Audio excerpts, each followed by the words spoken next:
Yeah, yeah, yeah, yeah, yeah, yeah. That's the sound of the beast.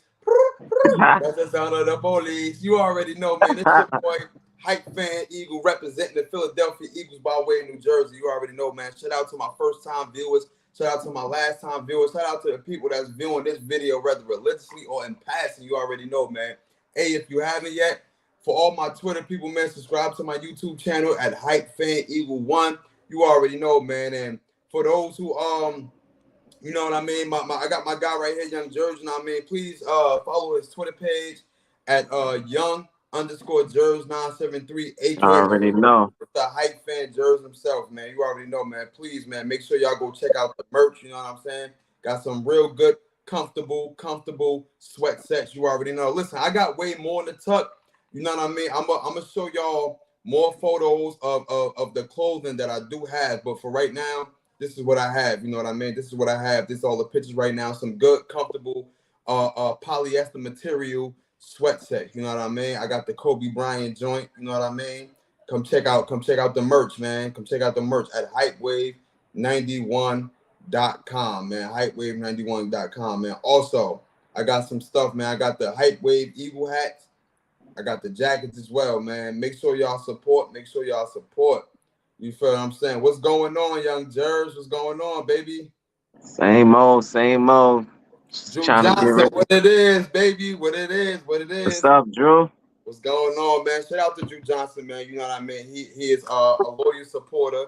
You feel what I'm saying? He actually know a couple of these content creators. You know what I mean? He be popping in Lord Bronson space. He be popping in Philly Mike space and everything like that. So you know what I mean? He pretty much in tune with the Philadelphia Eagles content creating community. So shout out to Drew Johnson for holding us all down. You know what I'm saying? But other than that, man, how's everything? How was your day? Before we start, how was your day? I gotta tune in with my guy real quick. How was everything, man? Yeah, man, everything is good, but it's just came home, was happy to be off work tonight. Doing that overnights. I'm ready to be back up and right at this Eagle talk. Yeah, So you already know. Yeah, my day was all right, man. I pretty much called out of work today. You know what I mean? I had to go to urgent care because I wasn't feeling too good as far as like my right. cage and everything like that. It was hard for me to inhale, exhale, swallow anything, eat anything, and stuff like that. So, Wow. nowadays you got to keep up with your health and that. And any little thing you Definitely. got to. Facts. Yeah. Yeah. Thanks for showing support. Hope all is well. We trying, man. We trying. But yeah, any little thing, as we get older, you gotta go get that checked up because we getting older now. So you know what I mean. You really can't Hmm. you can't really play with we're not going to the doctor. You really have to go get checked up for real. So every little thing that's wrong with me, I'm going right to the doctor. Got to. You never know, man. You never know, man. Damn right. After saying all that, speedy recovery for real, man. Thank you. I appreciate that, man. So today, man, we are going to talk about a couple of free agents that the Philadelphia Eagle has signed. We're going to talk about um um um a little bit of DeAndre Swift extension.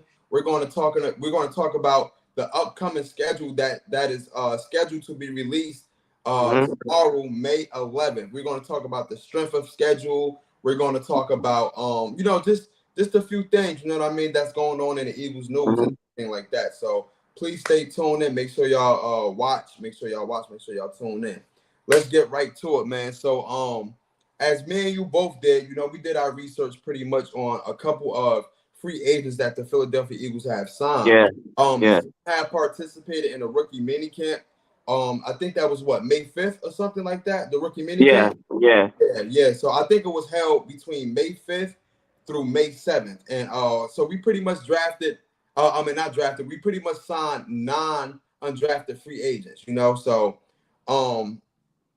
I wanna pretty much read a couple of the articles that they have on a couple of these undrafted guys. But let me start off with this first. Is this the image? No, that is not it. So this is our opponents coming up in the 2023 schedule. You know what I mean? This is the home team. This is Yeah. the away team.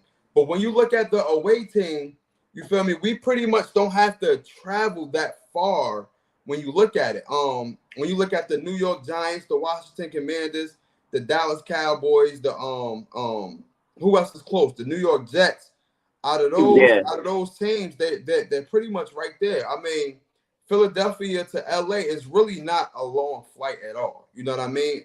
But I can say that it is a 3 hour gap. It is a 3 hour delay. yeah, Um, yeah, but when you look at it, we reports have came out that we have the number one toughest schedule out of the whole NFL. Look at it. I mean, we have San Fran, we have Minnesota could be up and down, really. yeah, They always have a good team, but they never really finish anything out in the postseason. So they always pretty much up and down during the regular season. So I automatically got to count them as a worthy opponent. You have yeah, our home games. You have San Fran. You have Minnesota. You have Miami, which is a real threat. You have Buffalo, which is a threat also. You know what I mean? They are a real threat. You have the Dallas Cowboys, who somehow we always can't seem to sweep them. We always split it 1-1. You know what I mean, during the season. And you have yeah. Washington and, of course, the New York Giants that I'm not worried about. Out of the home games that you see right here, I'm gonna take the screen down so they can see your reaction, your face, and everything. Out of the No, you home good. games that you see right here, who do you think who do you think we will beat at home, and who do you think we got a potential chance to losing to? Um, wait, throw that back up for one more minute. I gotta look at it. I gotta look at it. All right, cool. Yeah,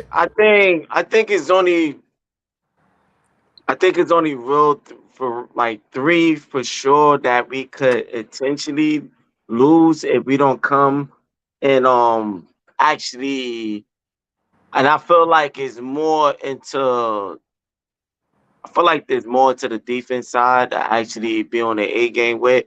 I feel like our offense is going to do their thing no matter what. yeah. But that will be with the first the Bills, second the Dolphins, Mm-hmm.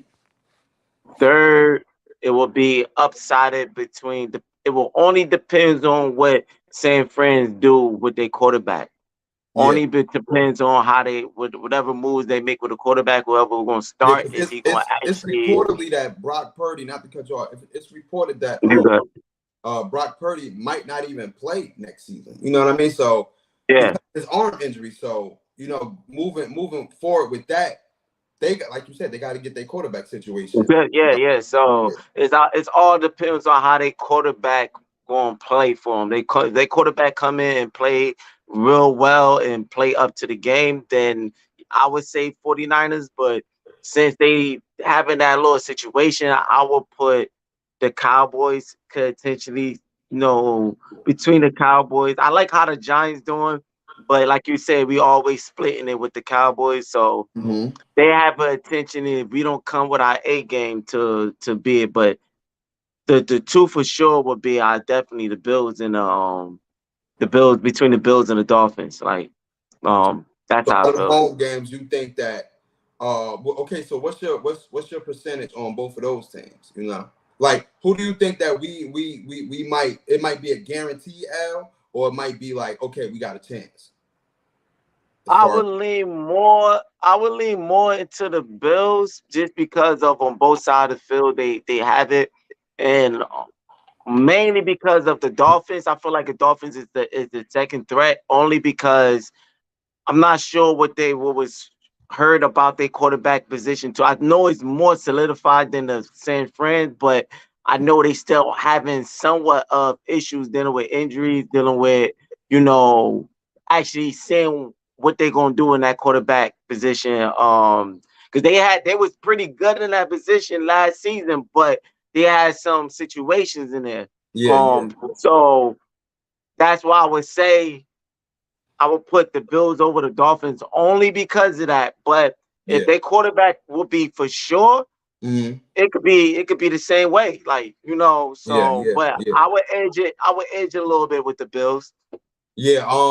Same here, man. Let me throw the schedule up again. Yeah, I would edge it more with the Bills too, honestly, because when you look at the Miami Dolphins and you look at San Fran, I mean, they both have quarterback issues going on. You know what I mean? I Yeah, mean, a yeah, little bit more Tua is a little bit more reliable right now than any of the San Fran quarterbacks, but they yeah, also yeah, have health issues too. You know what I mean? As far as yeah, with yeah, concussions and everything like that. So we don't know how that's going to go during the season. We don't know if he's going to play all 17 games or if he might have, I'm not knock on wood, if he might have career-ending injury, especially with yeah, head trauma yeah, things like that. So I do agree with you in saying that the Buffalo Bills definitely might give us a run for our money. Or if we might take an L at home, it might be between honestly the Dallas Cowboys or Buffalo Bills, in my opinion. But yeah, I feel like we can really beat all of these teams at home because we have that type of team in actual, especially on offense. But yeah, yeah, if I were to say if I want to just not be biased and say that we can lose like 100%, I think that we can lose to Buffalo because they are that type of team. They do have that type of offense. yeah, I feel yeah. like we can also lose to the Dallas Cowboys. Miami, I think we'll smoke them. I mean, not crazy because they do have a squad, but I think we could beat them.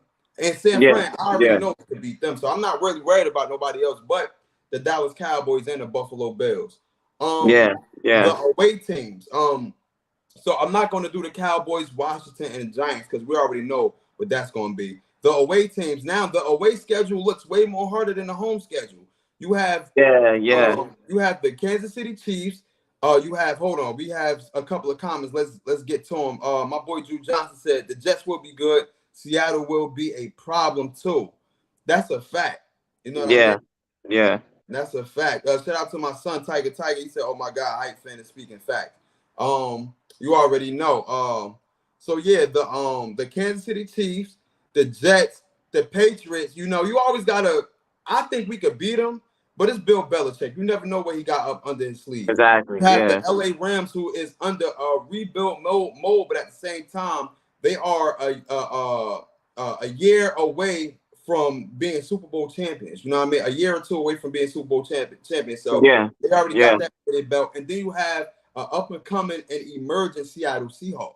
So the away schedule is looking way harder than the home schedule. So out of the teams right here for the away schedule, who you think we got the potential to lose to, or who do you think that we can just outright just beat?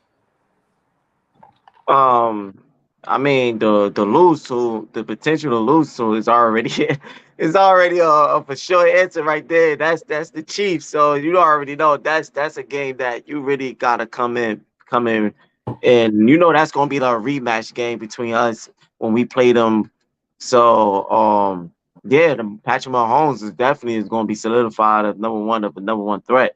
But if you want to go into a move another team, going towards more of a opinion on a different team than the Chief, I will lean into between once again, like we said, the Cowboys or I'm I like more what how Seattle is looking more than the Jets, but the Jets they looked like they was coming around. They just needed to solidify that quarterback position, and they was pretty good. Dealing with what they did last season. But I would lean more into first Chiefs than between the Cowboys, Seattle. But I would lean Cowboys again second, then Seattle third. Yeah, So that's how I look at it. Chief, Cowboys, Seattle. That's more to me of a threat of a for yeah, sure right now. We still not knowing what LA is gonna look at. We know they still got Matt Stafford and but they lost or what Von Miller they've been lost Vaughn. Yeah, they've been yeah, lost. yeah, I forget who else they had lost but yeah, they still not we're not sure. Then the Buccaneers with losing Tom Brady, we don't know what they're gonna be looking at.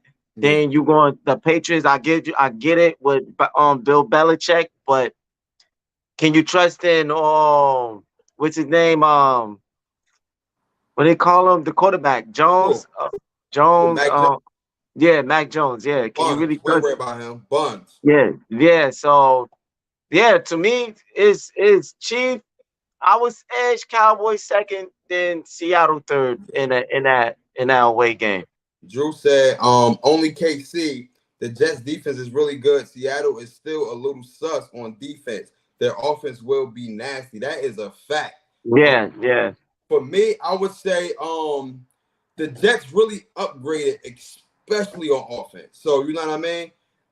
I would say I still feel like we can beat the New York Jets. I feel like we can. I feel like we got the potential to beat everybody away except for Kansas City. I feel like out of everybody, I feel like Kansas City will give us the most run for our money. Honestly, um, yeah, the Jets is I'm not gonna lie, they upgraded a lot on offensively, and they really do, like Drew Johnson said, their defense is real good. You know, they were always a defensive team. You know what I mean? They just was always pretty much a quarterback away from doing good. yeah, I mean, I'm not gonna say doing great, but doing good. They were always a quarterback away from doing good. But now that the fact that they got Aaron Rodgers, and not only Aaron Rodgers, they got they got pretty much damn near all the wide receivers that came from Green Bay. They got Randall Cobb. They got yeah, they got my guy Alan Lazard over there. You feel what I'm saying? They got some dogs over there. They got they got some dogs. So yeah, I say Kansas City and New York might give us a run for our money for real. So I honestly, if I want to just predict the type of last year, I said that we were going to go 12-5. We end up going 14-3 last year. yeah, Next year, I feel like we might go 13-4. I feel like we might only lose 4 games. You know what I'm saying? I'm not yeah, gonna lie. I yeah. feel like we Nah, might nah. lose 4 games, and I feel like we are going to be the NFC East champs again. Exactly, exactly. And I wanted to speak. Only reason why I edge the Seahawks a little bit more than the Jets is the fact that yeah, I know the Jets is low on a because we already had was talking about how their defense was looking. I know they picked up I believe a Yeah, cornerback pick up a on their cornerback. side. Yeah. Um, I feel like the offense is looking dangerous as the receivers core that they got, and then having Geno Smith being that type of quarterback, that he's dynamic. He got he run, he got his legs, a pretty good passer. So I feel like their offense could do a very, very enough. Like their offense could go off, and the only thing they need is their defense to do enough. That's their offense could go off. Their defense just need to do enough, and they could Yeah. be a dangerous team. And I Yeah. feel like their defense, they defense. I feel like Wood could do enough. They have the potential just to do enough to allow their offense to take it away with all the receiver core with DK and Lockett. Lockett, yeah, Then yeah. And they then just the, picked the up a nice wide receiver too. yeah, yeah. Yeah. So that's really going to really had Geno Smith like really a lot to play with. So, but when I look at the Jets, I understand how their defense looked last season. It was good. Their offense was pretty all right. They just like you saw the quarterback was inconsistent. Now that they got, I believe, what Aaron Rodgers on the Jets now. Yes. Um, so we know Aaron Rodgers is the elite experienced quarterback, but I feel like fitting in that type of organization, playing against us on what we have on our defense side of Mhm. edge rushes and on our linemen, like is their offense is going to be enough to protect Aaron Rodgers? Like is their offensive line is going to be enough to protect Aaron Rodgers? Aaron Rodgers, he runs, but you saw when we played him last season, he got taken out of the game for a little bit, then he had to come back. Yeah, He well, couldn't. that was due to previous injuries that he had already. So I won't even count Yeah, him for real. You know what I'm saying? yeah, Like, but I still don't think he was. I still don't think he was going to get away enough from yeah, yeah, yeah, yeah, our yeah, defense yeah, line. yeah. Aaron Rodgers is a good passer, so that will help. He know how to get that ball out of his hands, so that Mhm. helped him, and that gave us a little ball game against Green Bay. But with the Jets, I don't know. You got to build that chemistry of knowing how to, your blockers and knowing your players and all that. And I feel like that time trying to do all that, dealing with the defense that we going to be presented to them. Yeah, I just think it's going to be a little bit more harder on that end than yeah, doing with the Seattle because they offense, he could.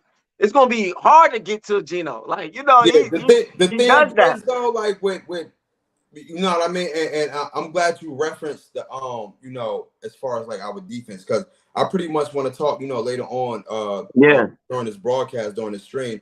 I pretty much want to talk about, did the Philadelphia Eagles really upgrade, like really, because when I was listening to the speak with LaShawn McCoy and everything, they was yeah, pretty much saying like, did we really upgrade at any position for real? Like, did we really have a major upgrade, or was it a drop off? And that was a very good question. So we're gonna speak on that.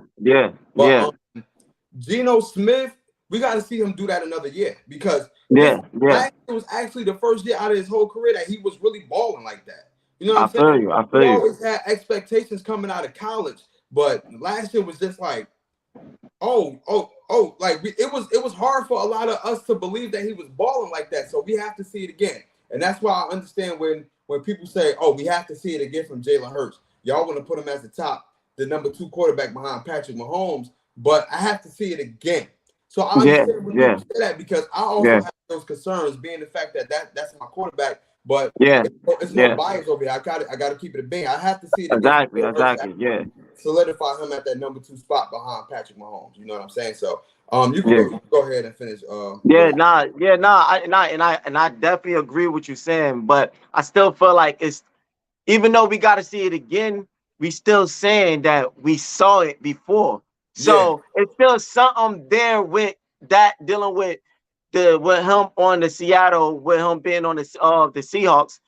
We saw something, so that give enough of confidence to know, like, yo, we saw what he did last season, and they went out and got him more on the offense side to yeah, play yeah, with. yeah, yeah. Like, I feel like that edge more than the Aaron Rodgers going to a different team and seeing how he gonna fit in, and seeing what type of That's a fact. protection, That's a fact. what type of protection he gonna have, like Yeah, what's going, how it's gonna be for him, like, because you already know, even mentally, you already know the mentality of Aaron Rodgers, how he have, like, a lot of players on the Green Bay. I was over, forgive me if I'm wrong, I was hearing that he couldn't get along with, so yeah, yeah, the yeah. kid, It's been a lot of shit coming up. Yeah, yeah, yeah. yeah. A lot of So things spoken up on him. yeah, and they were saying it based on, because of the mentality and everything, how he go about things. So him going on the team, building another chemistry, if being under a new offensive line, like, under a new protection, under all that you gotta account for what he's going to do. So Yeah, I feel like it's an unsure thing. It might fit him, it might not, but for right now, at this moment, it's an unforsure. But it's more of a sure on Geno Smith's side. It's more of a thing on what what he might present to do. Like, all they need is a good enough defense. I mean, of course, a trash defense is gonna mess up anything. yeah, But if all they need is their defense is just to do enough, and their offense be a leak, like we already seeing how their offense yeah. is, I feel like they could really be a dangerous team. They could be. I'm not saying that they be up on top, but they could be a team that could upset. Drew said, yeah, I don't know about the Jets offensive line. So, yeah, Jets offensive line, so may have a point. Bit they have weapons. Also, Aaron Rodgers will be in an offense that he's familiar with. Garrett Wilson and Brees Hall legit. That's Yeah, a fact. yeah, yeah, That's a fact. It's the green. It's the New York.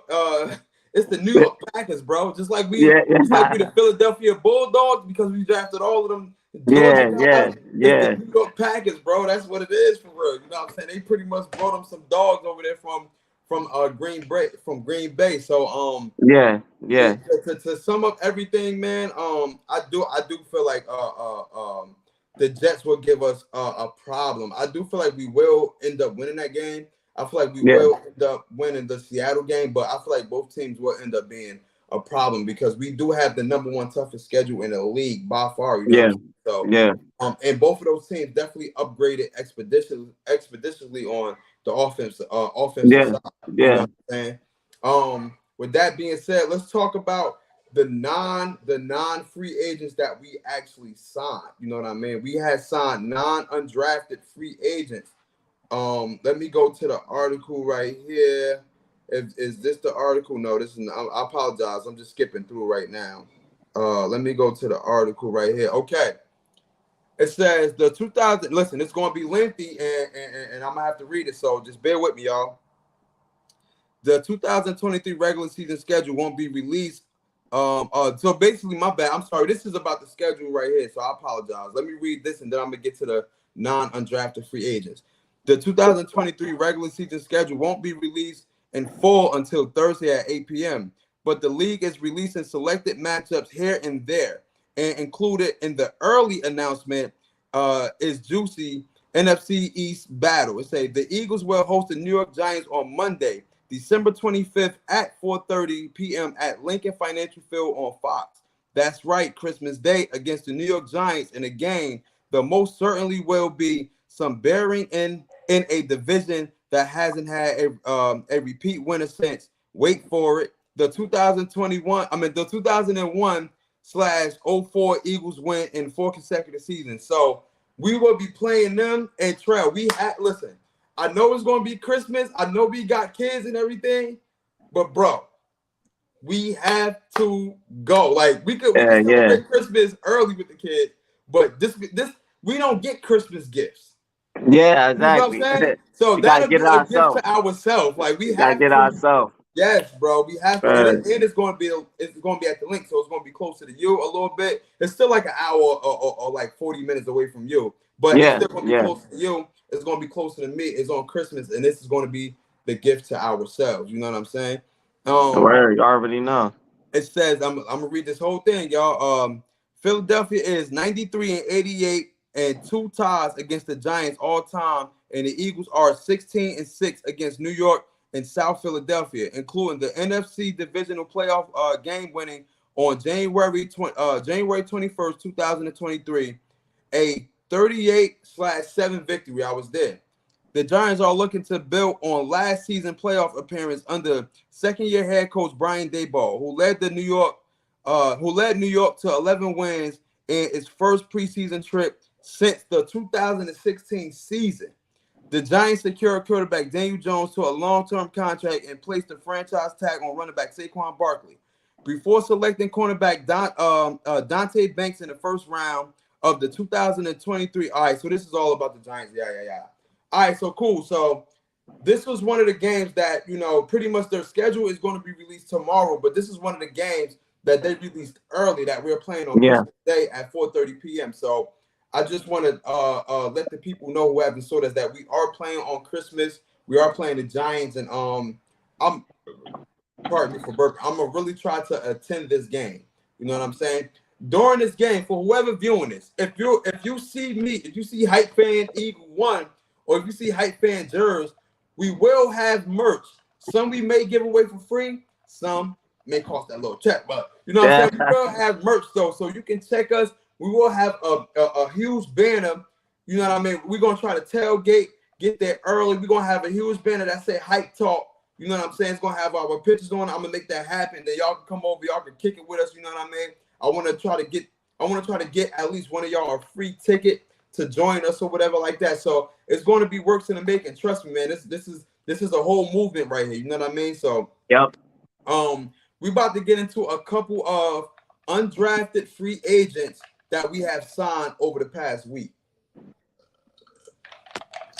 Let me get into the article real quick. I don't know if this the particular article. Let me see. I apologize. Let me try to scroll through this real quick. Okay, nope. All right, these are all okay, cool. All right, so we're gonna start with him, right? Cornerback Mekhi Gardner out of LSU. Gardner played at the Navarro College for 1 season, then Louisiana for 3 seasons before transferring to LSU in 2022. There, the 6'2", 212-pound corner started every game, leading the team with 8 pass breakups. I did a little bit of film on him. He is very long. Pause. He is very long. he is aggressive too. He's not afraid to actually go attack whoever got the ball, Okay. especially the wide receiver. Where I feel like he lack at is a little bit of coverage. You know what I'm saying? A little bit of coverage. But what I like is the fact that he don't guess a lot. He's real good. He's real aggressive. He can get up. He can get up in your chest. You know what I'm Yeah. saying? He's a hitter at that. You know what I mean? So I do see a lot of potential coming from this young man right here. Like I Yeah. said, let me just preface this real quick. Some of the guys we did homework on, some of the guys we didn't do homework on, and everything like that. So just bear with us. That's why I got these articles to actually explain, what these guys' capability was in college and everything like that. So some of these guys we did watch video on, some of the guys we didn't. I'm But trying to figure out how you say his first name. Mikai? yeah, Mikai, because Mikai Garner? yeah, and Yeah. only reason I know because my son name is Makai, Oh, Makhi. okay, okay. So it might be still Makai. The E might be silent, but I'm Yeah, still yeah, Makai. You know what I'm saying? yeah, yeah. All right. Trust me, a couple of these guys got some weird ass names. I don't know if you want to read off, or you want me to just keep going and read off everything. Nah, you can read off. I'll just get my brief what I know of the few Okay. guys and stuff. When I actually see with him, I didn't get to look at really the highlights and see how they really play and all that. So that was good that you brought that up on what you saw, how he play on the field and everything. But I know it says it says he played 13 games and only started 11. So based on it looked like he haven't been in the game as much. He haven't been like in the game as much of a games, but it says between those games, only 13 games he played, he got 31 tackles, one forced Okay. fumble and a sack. So 31 tackles for 13 games, it's pretty good, Like so I'm looking forward to see what he could bring to the table for the Eagles. Like, it's not like the best elite stack, but it's like I said, for someone that haven't really played as much games, it's still a good enough of potential, and I can see why they brung him to an asset into the Philadelphia Eagles. That's how I look at it. Like Drew Johnson said, a lot of DBs added to the roster. You know what, and I actually like that because we don't want to go back to the previous years when we were struggling at DB, when everybody was stretching the field on us. You know what I'm saying? Yeah. One thing about Howie Roseman is the fact that he is going to take care of his defense, period. Howie Roseman is a defensive guy. More so, he liked the trenches way more as far as defensive linemen, DEs, and everything like that. But when it comes to defense, Howie Roseman loved his defenders. So I feel like I'm glad that we actually got a lot of DBs and everything. You know what I mean? Like we need that, especially how the way things going in this league. It's more of an offense first. It's more of a pass first. It's more of a instead of running the ball. So we need something to match these powerful offenses. And I'm glad that we are building up on the DBs. We'll just see who make the 53-man roster at the end of it, and we'll talk about that because we got a lot of DBs. Yeah, for sure. Let's go to the next guy. Jadon. Am I saying it right? Jadon. Okay. Yeah, Jadon Hasselwood. Yeah. Jadon Hasselwood out of Arkansas. Hasselwood played at Oklahoma for 3 seasons until transferring to Arkansas following head coach Lincoln Riley's departure from the program. Lincoln Riley also went to USC. So through his 4 years of the collegiate ball, he compiled 1,438 receiving yards and 11 touchdowns. At 6'2", 215 pounds, the Georgia native led Arkansas with 59 receptions in 2022. So he is a wide receiver. Jadon Hasselwood out of Arkansas. I don't really know too much about him. I haven't did any of my research, but he's pretty much like, you know what I mean? He pretty much I won't say a big wide receiver, but he got some height to him. 215 pounds. He compiled 1,438 receiving yards and 11 touchdowns. That's a lot. Mm-hmm. That's a lot. You know what I'm saying? I would have to do my homework on him for sure. Don't really know too much about him, but um, if he played for LSU, then transferred to Arkansas following. Wait, he transferred to Arkansas following Coach Lincoln Riley. Wait, okay, so who was the head coach for Oklahoma that went to I must got my head coaches mixed up. I apologize about that because the head coach for Oklahoma at one point was Lincoln Riley, right? And then he transferred. Yeah. Said transferring to Arkansas following head coach Lincoln Riley. Okay, so I'm right. Lincoln Riley departure. It was to USC, but he followed him and went through the transfer portal and went to Arkansas. Got it. Okay. Got it. All right. So yeah, I don't really know too much about this guy right here, but from the little bit of stats that they just actually named, it seemed like he's pretty much I don't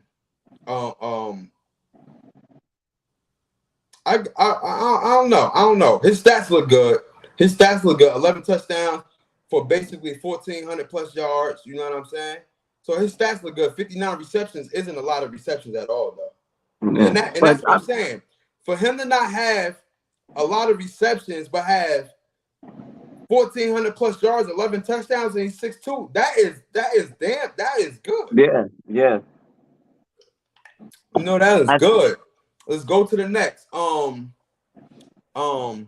Chime. Pronounce that last name, bro. Benedine. No, the T Chime.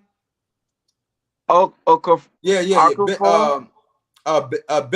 Benedictine is the college that he came from, but his last name is Okafor. Yo, and I said this in my last videos. Hey, yo, let me just speak to the parents real quick. Parents, stop naming y'all kids with these difficult ass names because it be hard as hell to read. All right. Based on his science, Okafor. That's how it's. I know that's off, but that's the way it's spelled. Yeah, it's spelled crazy. Okay, I'm not gonna pronounce his last name. I'm just gonna say is it Chim, right? Chim? Yeah. Chim. I'm not gonna say his last name. The 6'6", 320-pound lineman is coming to the rookie minicamp from Bennington College in Kansas City. He's taking a typical route to the NFL. He played 2 seasons of basketball at Pomona, then transferred to Riverside City Community College in 2019, Missouri Southern in 2020, and Pitt State after that. He landed in Kansas City at Benedictine for 2020. Yo, this nigga been everywhere. I mean, my bad for using N-word. Yo, his route to wherever he wanted to go, like he was destined to do something, bro. Yeah. He been in Benedictine College in Kansas. He played basketball at Cal Poly Panoma. My man was busy. Panoma, and he transferred to Riverside City Community College, then went to Missouri. I'm sorry, yo, he might not make the cut. I ain't gonna lie. But they pretty much probably gonna be like practice squad or 4th string, 3rd string. That's what it is though. Like so But he might not even make the roster for real. Yeah. Big guy, but not the fastest. Okay. That's what the other wide receiver that he was talking about. Okay. We're gonna go right to the next guy because I don't know, man. He pretty much been everywhere. You know what I mean? He pretty much been everywhere. Tight end Brady Russell out of Colorado. Russell played in 42 career games at Colorado, where he compiled 67 career catches for 709 yards and 3 touchdowns. A team captain, Russell became the first tight end to earn the Buffalo Heart Award, an honor bestowed on a Colorado Buffaloes player who demonstrated grit, determination, and toughness. Russell's uncle Matt is the Eagles' senior personnel director and advisor to the general manager. Matt Russell is a member to the Colorado Buffaloes Hall of Fame after winning, I wish I could read. Hold on, wait. Let me take my banner off because okay. After winning the Buckets Award as the nation's top linebacker in 1976. In 1996. So basically, he got some family ties in here. You know what I mean? He got some family ties. I Uh, didn't really do my research on him. Did you do your research on him? yeah, but it's basically the same thing that they showing up here. Only thing I would say, I'm not sure. Now I can see you saying you got some family ties in it. I can see why. Because at first I'm sitting and I'm thinking, I don't know why did we pick up another tight end. I mean, I guess he was just like another person they feel like they could add to the roster, but um, we got four other guys that to me was is pretty good. Like I guess if they want to add five just to add on to it, it's just to add on just in case, I guess. Yeah. But I think it was straight good with Dallas Goddard and Grant Katera and Jack Stoll and Tyree Tyree Jackson. Jackson, who can't stay healthy whatsoever. Drew Johnson last tweet Yeah, comment said he has been everywhere. That was the last guy that I yeah, was talking about. You know what I'm yeah, saying? He has been everywhere for real, for real. He said he's a big athlete. They said tight end Russell is a body. Nepotism got him there. You know what I mean? Yeah, that's a fact. Like you said, we already got tight ends. Like I said, this is not the complete roster. We signed these guys to see what they can produce at camp, and then we'll make yeah, the final cut, of course, yeah, after the preseason games. But we see how these guys can perform during yeah. preseason and everything like that. You But know at what I the mean? same So time, Johnson said nothing special. yeah, you at the same time you did just bring to my session my attention with Tyree Jackson dealing with healthiness, and also maybe that's why they went and make the move because of dealing with that. But at the same time, I think we would have still been okay with just even if he don't stay healthy, I still we would maybe they preparing. I could say it's probably a preparing because of him. Because Yeah, I don't with the other three I don't see, but with him maybe it's like preparing, trying to see what's gonna happen with him, and they added another five guys because the one of the guys is just like dealing with health situations, so they just what they probably saw some of him like what we're gonna take this opportunity going towards for because a lot of times we seeing they planning for a lot of times coaches and GMs they plan for the future, not really for the moment. yeah, Sometimes yeah. That's a so fact. they probably looking for they saw a guy they didn't want to miss up the opportunity. So you know what? Let's go grab him and bring him to the team. He might not show nothing this season coming for. He might not see, but he probably gets some reps in and dealing with preseason. He probably gets dealing with camp and practice and everything. They see him growing in experience. Then going to the next following season, he might show what been added on. So I don't know. We'll see. We'll see what happened on that position. That right there wasn't, like you said, wasn't a special move, but it Yeah, was like yeah, one of yeah. those moves that they probably just went and did. Yeah, and just to give a little brief of it, as we all know, after Dallas Goddard got injured during the Washington game, we barely paid attention to the tight ends. You know what I mean? Even Yeah, I mean, yeah, we still had Grant Calcaterra and Jack Stahl, but it was yeah, it was pretty much non-existent. You know what I mean? We did a couple passes here and there, but it wasn't as if yeah, yeah, Dallas Goddard was in the lineup and we could just easily throw it to him. So with that being said, I feel like these just I'm glad that we trying to solve the problem just in case, if he go down, if Dallas Goddard go down, the then we pretty much rotation. got a Like I yeah, you thought. know what I mean, the Yeah, rotation in the backup. So yeah, I'm not mad at that. So we like Drew Johnson said, I didn't really do my film on him, but we'll see, if we make the 53-man roster. You know what I mean? We pretty much signed them to see if we can make the 53-man. yeah, yeah, Going on to the next linebacker, which we are thin at. We are very thin at. yep, Ben yep. Van Sumeren out of Michigan State.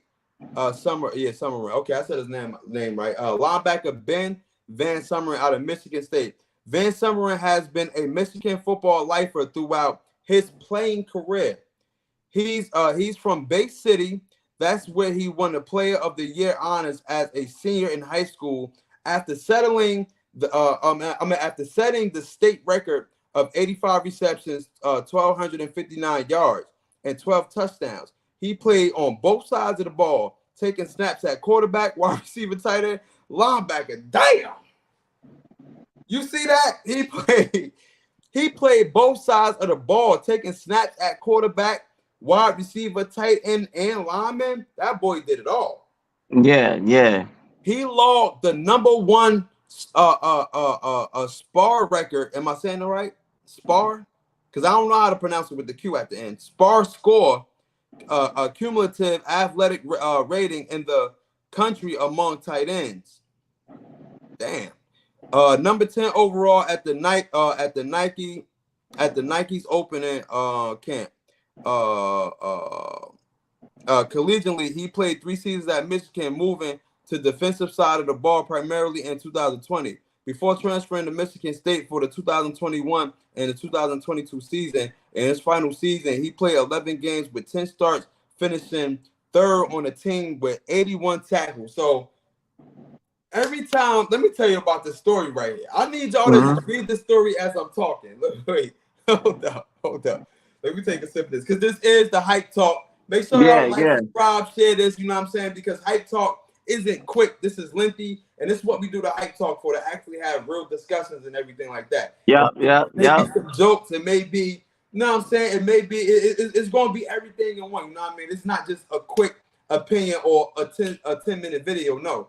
This is Hype Talk right there. So this, pound Hype Talk, share Hype Talk. When we get together, we are going to talk. That's what we do, Hype Talk.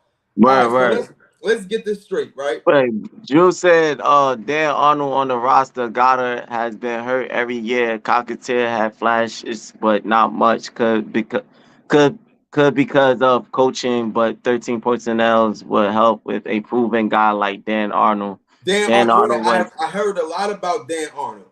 I heard a lot about Dan Arnold. I'm glad he mentioned that. Dan Arnold was a converted wide receiver and former track star, by the way. Yeah, I heard a lot about Dan Arnold. And he said Van Damme, he did it all. That's what I'm saying. Like, yo, when you go back and read this, listen, bro. Listen. This is like legendary, right? Yeah. So he had 85 receptions for 1,259 yards. That is amazing. And 12 touchdowns. That's good, right? Yeah. He played both sides of the ball, taking snaps at quarterback, wide receiver, tight end, and linebacker. Like, come on. It didn't stand, right? It didn't stand. He played 11 games with 10 starts, finishing third on the teams with 81 tackles. You know how hard it is to get 81 tackles? 81 tackles, yeah. On top of that, you got 85 receptions. Yo, he did everything, son. Like, this man is, like, amazing, son. He got to make that cut. Yeah. He gotta make that cut. If you don't make that cut, I don't know what he was doing. Like, I don't know what he was doing with it, whatever. Like, he got to make that team, son. He got to make that team for sure. If he don't make the team, I'ma personally be mad. Yeah. Drew Johnson, you should be mad. Hype fan Jerry, you should be mad. Everybody else who heard me read this little article on him, they should be mad too, because he deserved to make the team because he played not quarterback, not only tight end, not only linebacker, he played running back, special teams, he played safety. All of that. Okay, let's get into it. Tackle Trevor Reed out of Louisville. Reed is one of the few Georgia natives in this year's Eagle rookie class. He first stayed local for college, played at Georgia Military College before transferring to Louisville in 2020. He played 34 games there. That's all. It's not really much on him. It's talking about his college career. I want to speak on before we even more, because just like the last one, this one I like the move on both. I like the move with the linebacker, and I like the move with the tackle, because we with the linebacker, we already know we're trying to keep that rotation going on with the linebacker position. And with the tackle, we want that rotation with that too, because we need that. Because I believe those are the guys that protect Hurts, right? Yeah. I always talking about we need a rotation with that lineman, because when we had for some last season we was pretty good. I mean, we had people go down a little bit, but we didn't seem like we was still wasn't that hurt dealing with the protection. The protection seemed like it was good from the beginning to the end. But I know prior to that season, when we had pretty good linemen, then we had somebody go out and we didn't have nobody to step in to protect our quarterback. You know, when we had our main starter go out, it's like the second person to step in, he was like a weak point. And Yeah, all the edge rushes and the defensive linemen on the end or whatever, like they knew, like they knew we had to put a rookie in to block, and he was playing like a rookie. So a lot of defense is going to take advantage of a next man up blocker. Like, yeah, yeah, and they start rushing, they'll put their main guy on that end and start testing him. So I like that move that we went out and got more rotation with the word protection and to see what's gonna happen. Like I'm not really looking for him to actually be a starter or be a second streamer, like somebody to step in. He might just be a practice squad guy or a third streamer or whatever. But he might show something. He yeah, might he yeah, might show potential to be a starter. He might show something that could put him a next man up type of guy. Like when our starter go down, he be up next, and he show something. So yeah. hopefully that will be it, because we need this protection to continue and this rotation to continue. So to give Hurts his time to move with his feet and throw that ball or whatever. Like, so I like that move. I like both moves. Before I get to the comments or whatever like that, Drew Johnson said Van gonna be a punter next. That's funny as hell right there. Yeah. I'm glad that you said what you said, because I pretty much didn't do my homework on him. So listening to Yeah. what you Yeah. said, I gotta take for whatever you said, and I gotta, I Yeah. listen to it, and I gotta do my homework on him, as well. So this is what I like, you know what I mean? Information that I know that you don't know, I can actually Yeah. talk Yeah. about it, Yeah. and Yeah. actually listen, and information that you know that I don't know, what I mean, Yeah. you Yeah. actually inform me and Yeah. tell the audience and everything like that. So that's why Yeah. I We said, actually got two tackles. Yeah. We yeah. actually got two. We got two blockers. I like that. Yeah. But I hear All you. My right, bad. so yeah. So good information. I actually like that. You know what I mean? Good information. Yeah. Because this is somebody that I didn't do homework on, that you actually did homework on, and that's to let Yeah. the people know who's viewing this as well. You know what I mean? Shout out to everybody that's viewing us. Like I said, man. Before I continue, I want to start, getting more connected with the community, with the people that's viewing this. Like I said, man, I will be doing giveaways. You know what I mean? I'm trying to do something for the giveaways to where, though, if you leave like 10 comments during the next video, then I will give y'all, a Hype Fan Eagle athletic wear. I also got the shorts to go with it. You know what I mean? Yeah. Yeah. And shorts. You know what I mean? So you will get some free athletic wear. So I want to do that for the Hype Fan community. You know what I mean? Just free giveaway. So we appreciate y'all for tuning in. Let's get to this next comment. Then we're gonna go back. He might Drew John said he might be the sewing tackle, Stoutland U. Yeah, swing tackle. My bad. I don't know why I said sewing. The swing tackle, Stoutland University. That's a fact. That's 100% fact. Let's go on to the next. I did him. Punter, Ty Zentner. Am I saying his name right? Zentner. Ty Zentner. Yeah. Ty Zentner, Kansas State. Punter Ty Zentner, who grew up in Topeka, Kansas, didn't start playing football until his senior year of high school. He played soccer, but the football team needed a kicker. He played at Butler Community College before joining the Kansas State University. There, he was a punter/kicker, making 11 field goals and recording a season-long 72-yard punt. I don't know if we are actually in desperate need for a punter right now. I'm not sure, or a kicker. I know we got Jake Elliott and we got Sipos. I'm not sure, but having signing the backup to a bare minimum isn't bad either. You know what I mean? Like we could probably sound like a backup or something. Cause I do remember when oh my God, you just said the name. I forget his name. Jake when Jake was out, and then Zip off. I remember we had to punt. We had to sign Dicker the kicker. That's what they was calling Dicker the kicker. Yeah, yeah. But not because uh Jake. I can't. Jake. I remember when Jake. He do kickoffs. He doesn't do punting. Zip off do. Then he do the punting. Yeah. When I remember when he Both of them got injured last year. Yeah.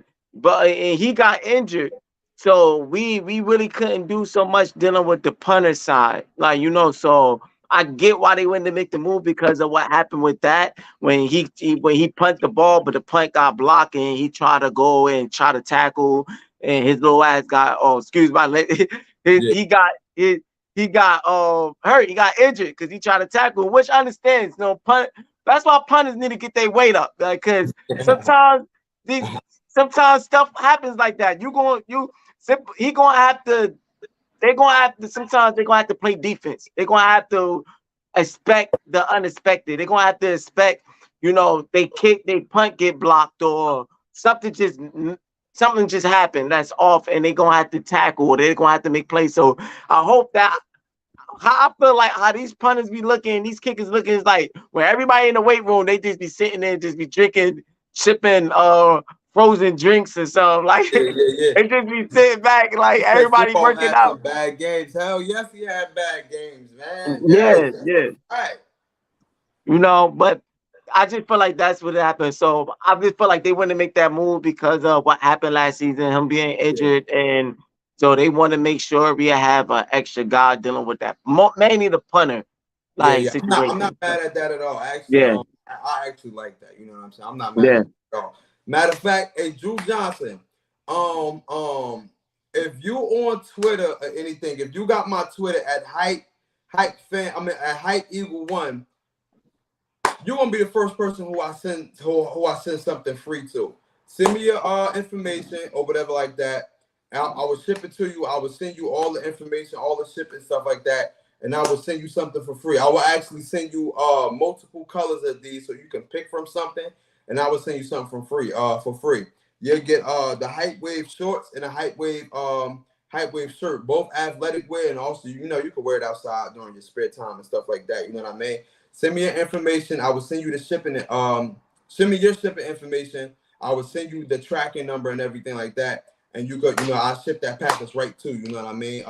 Because you've been a loyal supporter and everything like that. So, I gotta send you something, bro. For sure. So you got me on Twitter. You know what I mean? At Hype Eagle 1. DM me, send me your info. I will ship it right to you with the tracking number and everything, and for free. All for free. You got it. All on me. Ladies and gentlemen, we have a winner. Yeah, we got a winner. You know what I'm saying? We got a winner for sure. I think we got one guy. Then after that, we are going to talk about, and we're going to keep it brief. We are going to talk about because I actually want to. I'm not gonna lie. I want to do a podcast after this. Like we just gonna talk. I feel you. Cool? Yeah. You good? Yeah. You good? All right, cool. I didn't get to him. Wide receiver Joseph Ngata. Ngata, Clemson. Okay, Joseph Ngata out of Clemson. This Clemson receiver played 45 games with 25 starts through his 4-year tenure at in Death Valley. He compiled 1,287 receiving yards and 6 touchdowns during that span. Ngata's parents were born in Cameroon, moving to the United States first to pursue educational opportunities, but stayed putting down roots in California. Ngata's brothers, Ariel and what's that? I don't want to say Danielle. Daniel. Okay, we're gonna stick with Daniel. Both played college football as well. Yo, these names, ain't gonna lie. Reading is a breeze, but reading some of these names, though. Yeah. It always reminds me of that little snippet video with the comedy video with the guy was trying to say Blake. He said, A-Rob. What is Aaron? Yeah, it clearly say Aaron, but it can say Aaron. He was like Balake. Balake. Where's Yeah. Balake at? He meant It's to supposed say to be Blake, Blake. but Yeah, it's yeah, supposed to he be meant to say Blake. Blake, but he read it Balake. So some of these names is just hard to pronounce and understand. Yeah. But with that being said, I'm gonna put it up. It's not really too much on him. You know what I'm saying? I don't really think he's gonna make the roster for real. I mean, I think we just signed him for to see what he can produce out of camp, to see if we could keep him on a practice squad, something like that. I don't think he's really gonna make the 53-man roster for real. Yeah. But besides that, let's just talk a little bit about did we upgrade or not? You know what I mean? Because I spoke about that earlier briefly, and I want to touch on that a little bit before we get out of here. Did we upgrade or not? And are we really who we think we are for real? You know what I mean? So I was listening to the speak. We can keep it real brief before we exit. I was listening to the speak, and they were saying, "Yo, did the Eagles really upgrade?" You know, when you look at the position, when you look at the running back position, we got DeAndre Swift, we got Rashad Penny, who we acquired during the offseason. Miles Sanders went to the Carolina Panthers. With DeAndre Swift and Rashad Penny, both combined do not equal the amount of yards that Miles Sanders have gotten last year. You know what I mean? Yeah. No, he got what he had 1,200 and something rushing yards. Yeah. Both of those other running backs combined don't even equal up to what equal up to it. Yep. My only thing with that is both of those guys have just the same amount of talent as Miles Sanders, if not even more. You know what I'm saying? Yeah. So you pretty much get a 2-for-1 deal, whereas though you get the same production out of two running backs. You know what I mean, for a trade and one running back. The only difference is they have to stay healthy. You know what I'm saying? They have So do you think in that position, do you think we downgraded or do you think we upgraded? I think it's an upgrade. Depends on them, and that's only depends on the healthiness. It depends on what they actually take with the opportunity and how much they will be in the games, how many games they play, what they, just showing up and doing a job. Like that's all depends on them, and that I would say it's kind of to me is an upgrade. It is because of that. Yes, I feel like Miles Sanders did. He had made his record with the 1,200 rushing yards and everything, but with them combined, yes, it doesn't equal up to that. But it's like you're like what you say is not what it's been said. Well, a lot of analysts, a lot of going around. That's what everybody is saying, but also, like how they feel and everybody else feel, and I wouldn't say everybody else feel, but what most people feel, and what I'm looking at it too, is that only because of them not being in a game because of the health situation. That's the reason why they have not put up those type of bonded yardage.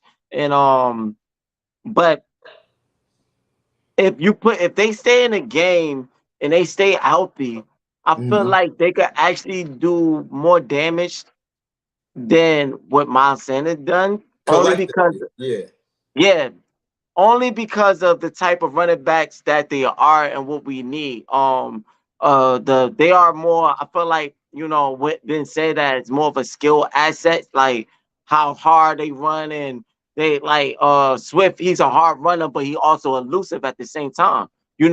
So and he's good with catching open on passes. You can dump off to him. So you could utilize him in many ways and being aggressive. That's what we lack. So Miles Sanders was like that too. He could catch it good enough, and he was a elusive running back.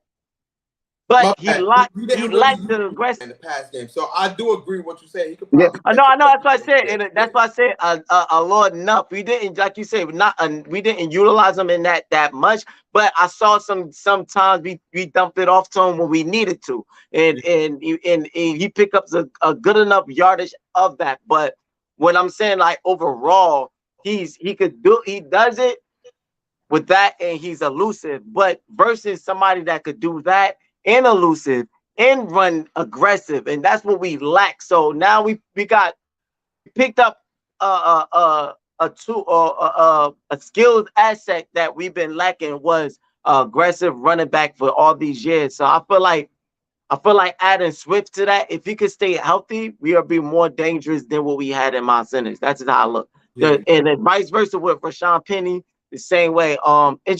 It's all depends on how they stay in the game. That's just it. It all depends yeah. on that. I feel like we would use our running backs more this season than last season, even though we really use Miles Sanders. But when you look at Miles Sanders towards the end, especially during the playoffs, who was the main focus in the playoffs? It was Kenny Gainwell. It wasn't really Yeah, Miles yeah, Sanders. Kenny yeah. Gainwell really had a lot of the reps.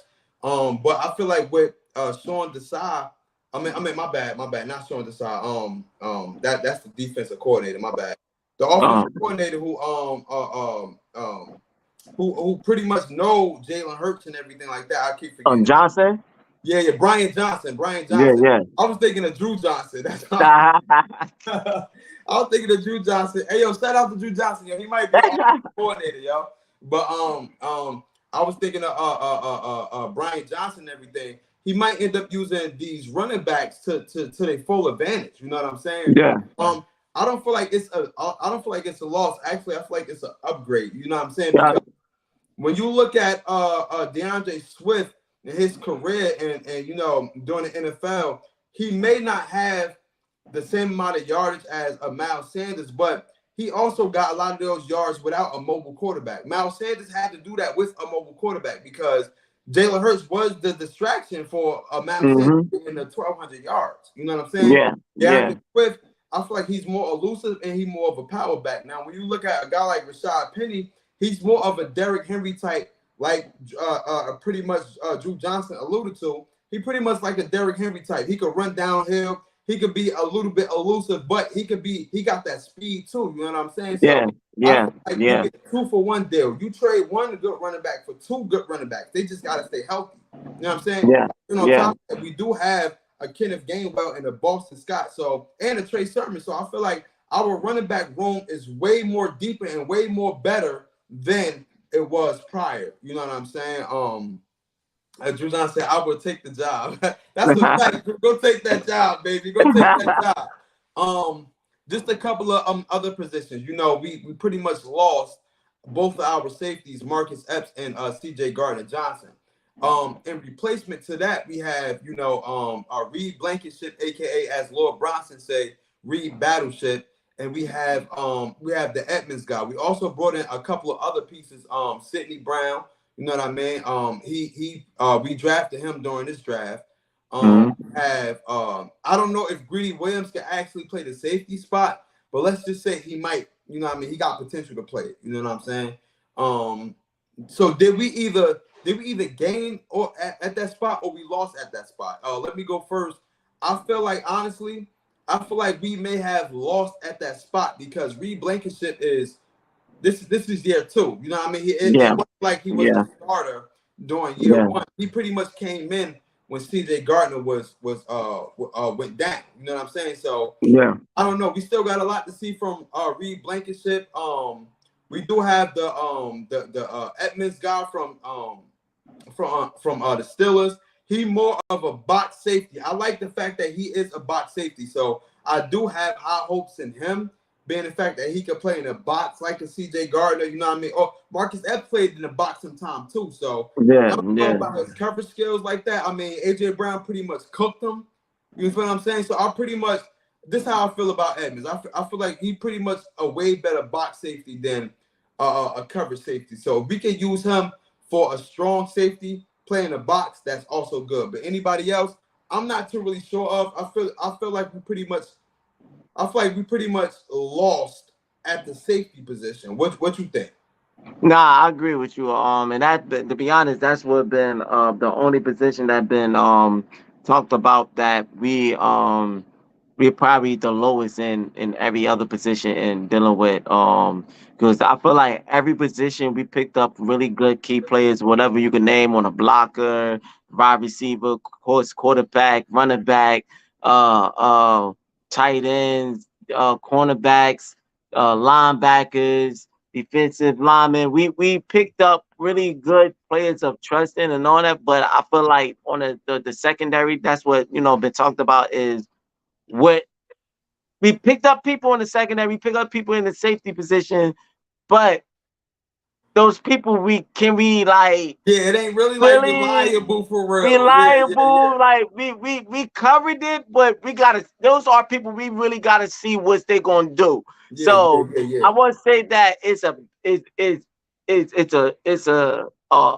like it's trash. Like it's a bad thing on our safety position, but it's definitely not a good thing. Like I feel like it's in between. Like it's Mhm. like it's in a yellow mark, not red, not green, but yellow. Like it's Yeah, like yeah. mediocre. Like what's going to happen in that area? So um, all we gotta do is see, but it's definitely a loss. Because of dealing with CJ Gardner Johnson and everything. That we had a key player, we had somebody we could trust, we had somebody we know that they had a very good season, and we was looking more for them, but now we got to see what's going to happen in that position. So definitely a loss, but hey, maybe something work out with the new players we got, and they come and they prove to everybody they ready to play this ball game for the Eagles. Yeah, yeah, that's a fact. As far as the defensive lineman, right? Because I feel like the wide receiver position is secure. The quarterback position is secure. The running back Yeah, position, I won't say is secure, but we so deep that I'm gonna say it's really secure for real. Like yeah, deep yeah, as hell. yeah, The offensive lineman is really secure for real when you really think about it. You know what I mean? yeah, We pretty much plug and play Cam Jurgens, even though we drafted him as a center, but I feel like we could pretty teach him. During his preseason run, he was mauling people in his preseason games. You know what I mean? Last year, it say plug the holes and we'll see if it stays a fit. That's a fact. You know what I mean? hmm, That's a fact. Um, Cam Jurgens, you know what I'm saying? Like I said, we drafted him as a center for Jason Kelsey's replacement, but I feel like during his preseason run, I feel like he was straight mauling people. You know what I mean? He was really digging in the dirt for real. And I like the fact that Jason Kelsey actually seeked him out and actually picked him for his replacement. So if we need to plug and play him at any other position until Jason Kelsey retire for him to take over that center position, I feel like we can actually do that with Cam Jurgens, honestly. You know what I'm saying? yeah, So I feel like yeah, the lineman position is secure. But let's talk about this defensive lineman. You know what I mean? Of course, Javon Hargrave signed with the San Francisco 49ers to a multi-year deal. So, we have a Jordan Davis and we have Jalen Carter. Now, Jordan Davis, he pretty much was a plug and play last year. He wasn't like a for sure starter, you know what I mean? Pretty much plugged and play. Got some reps up under his belt, you know what I mean? Pretty much got injured towards the middle, going towards the end of the year. And then he got healthy during the playoffs, but he still wasn't that dominant. So it's a question mark on him. You know what I mean? And yeah, of course, we drafted Jalen Carter, who has yet played a down in the NFL. Do you yeah. think that those two can replace the productivity of a Javon Hargrave? Do you think that we lost or we won in that? Do you think that we lost it or won? Ah, see, that's a $1 million question. That's a very hard question. Very hard Um, question. Very, it's a very. very hard question.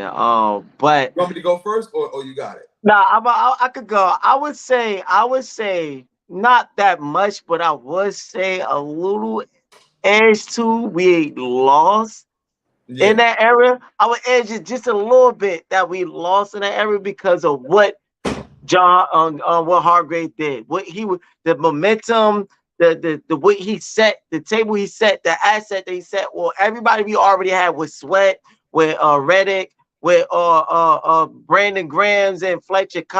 Cox, and we had with him. It was like a whole dynamic set that we have, and that was it was magical. It really what set that defensive lineman, like so now that we lost, now that he's not there. And don't get me wrong, we pick up Katavius Street and pick up these other guys and everything, and they are very good players. They are, but you know, at this moment, we got to speak on at this moment because of what we got to see. Like Yeah. what we got to look forward to. Like because we see this a lot of time. We get a guy that comes in and they be one of the best when they come in off of college or whatever, and then when they start playing this position, it's like okay, the pros is a little different. You It's a little know, different. Yeah, yeah, yeah. yeah. So we gotta see like what they gonna actually do when it comes to playing against grown men, playing against teams that ain't scared to get aggressive and Yeah, get their hands dirty, to get in yeah, their face. You know, we gotta see what they do when they going up an offensive lineman that like they not backing down. Like they really so is we have to see basically the key word we have to see. So yeah, but now I feel like it's a loss because we had something already set. But now that we got to see, I feel yeah. like it's a loss. You know, That's that's a how I fact. look. I can definitely second what you're saying. I feel like it's definitely I'm not gonna say I'm gonna just say it's a loss. You know what I mean? Like you said, we had something set to where though we did something that I feel like we never did before, and that's we Yeah, much generated a lot of sacks. You know what I'm saying? So we pretty much lost in that aspect. Even though we got a Jalen Carter and everything like that, but he still haven't shown us what he can do in the NFL. For all yeah, we yeah, could probably he could probably mess around and be a bust. You know what I'm saying? yeah, yeah, So, yeah, hopefully that's not the case. For our sake, that's not the yeah, case. yeah, But yeah. I feel like that's a loss. You know what I mean? Because we got to see the productivity of a Jordan Davis, and we got to like see a full productivity of a Jordan Davis. You know what I mean? A full Mm-hmm. start of him playing 17 games and stuff like that. And we got to see what a Nolan, not Nolan Smith, Jalen Carter can contribute to the Triple, yeah. line and everything like that. So I would say, we pretty much took an L on that. I understand why we took an L because we We had no wasn't choice. trying to pay. Yeah, we wasn't trying to pay nobody an $84 million contract when we could get a rookie, for a $20 million contract. Like I get the business part of it. You know what I'm saying? Yeah, But yeah, as far as the football aspect of it, I feel like we pretty much took a loss on that aspect. For all y'all who already know, we pretty much picked up, Brandon Graham, Fletcher Cox, who can be a mentor to some of these younger guys, and we also got the yeah, DB position locked up. We brought back James Bradbury and Darius Slay, so it's really too much not going on there. So we really didn't take a loss. It's pretty much the same as last year going into that. As far as the linebacker position, I feel like honestly, I feel like that's where we're the most vulnerable and the most weak is at. Because when you look at what we did during the draft and during these undrafted free agents, we pretty much bulked up at the cornerback, the safety position. But when it comes to these linebackers, I mean, we have a Nakobe Dean, we have a Nolan Smith. Nolan Smith is a pretty much outside linebacker that can rush the quarterback and stuff like that. Like a yeah, Brandon Graham. Brandon Graham is listed as a linebacker, but he pretty much, put his hands in the dirt, rush the quarterback and shit like that. But yeah, when you want to talk about the interior and everything like that, our linebacker core is so thin.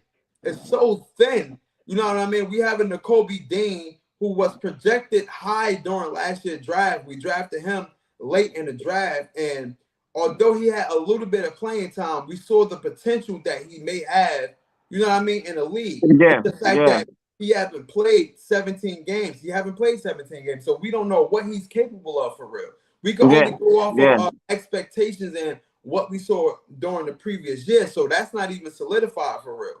And then when you want to look at the guy Morrow, he's a good linebacker, but he's not the best linebacker. You know what I mean? He got some deficiencies in his game.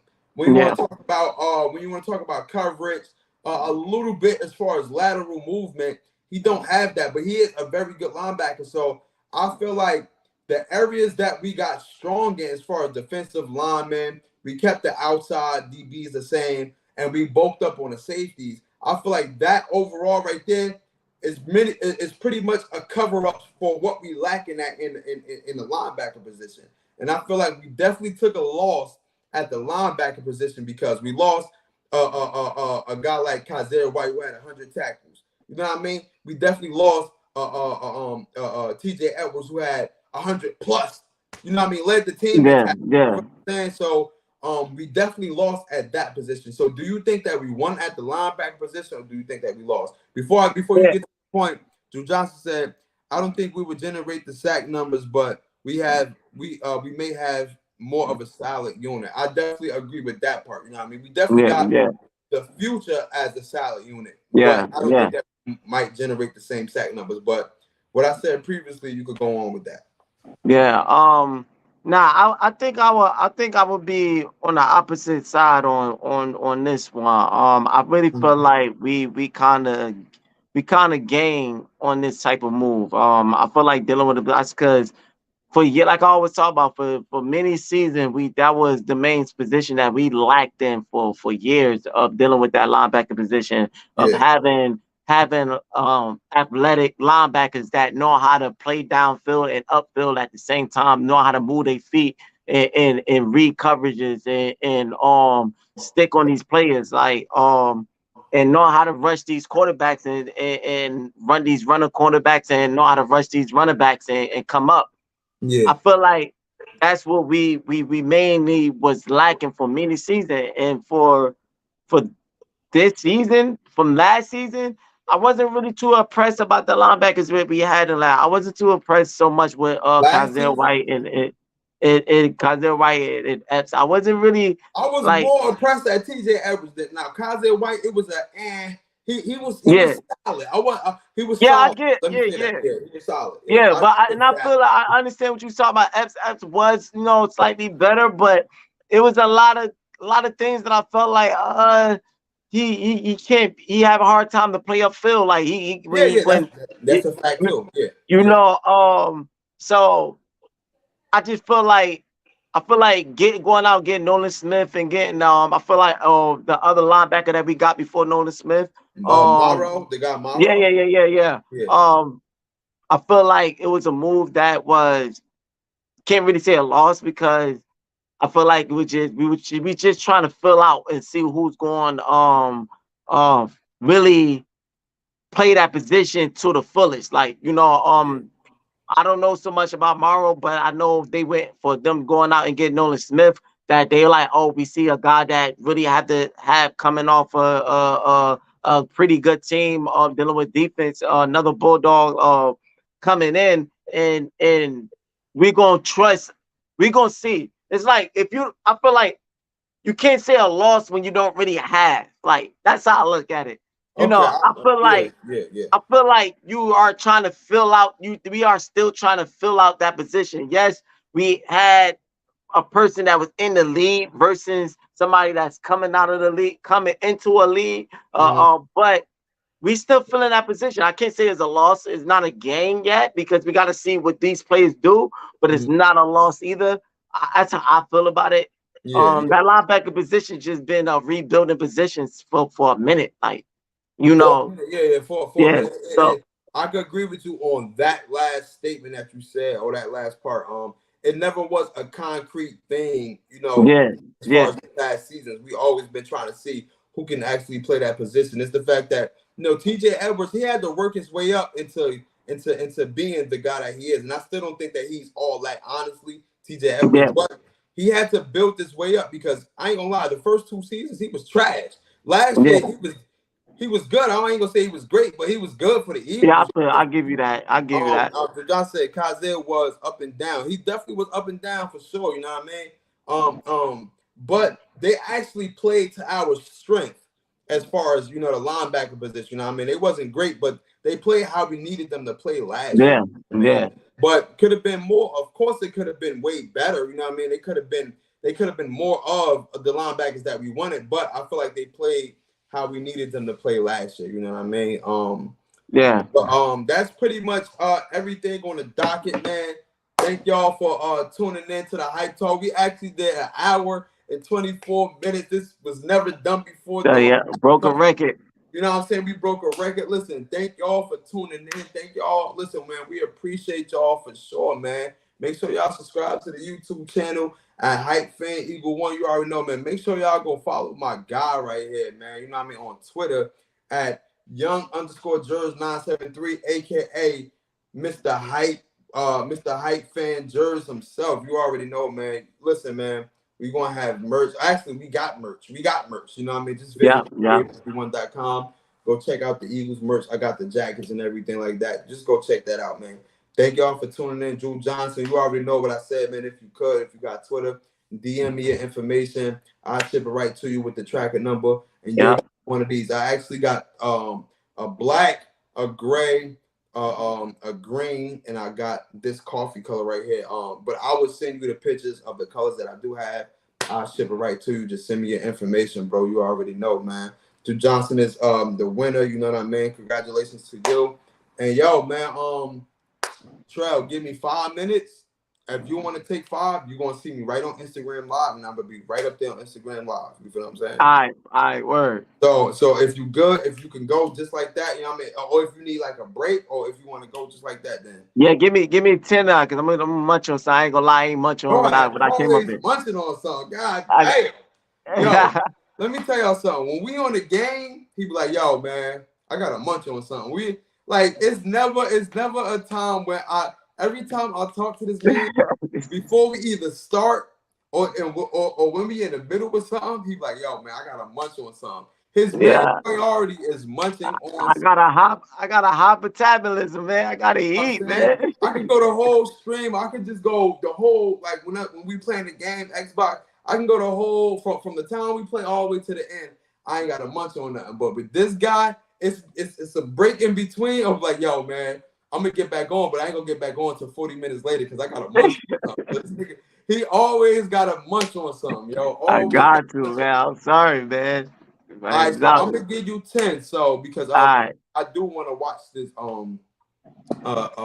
the Lakers game because you know what I mean. We pretty much playing. Drew Johnson, I feel you. Gotta eat. You heard it up. I do want to watch this Lakers game. So yo, in 10 minutes at 10:37. We gonna do the Instagram Live, but I'm gonna be up there a little bit early and shit like that. All right, I got you. So you gonna see me up there probably like I'm be up there like 10:35 and just you know. Cool.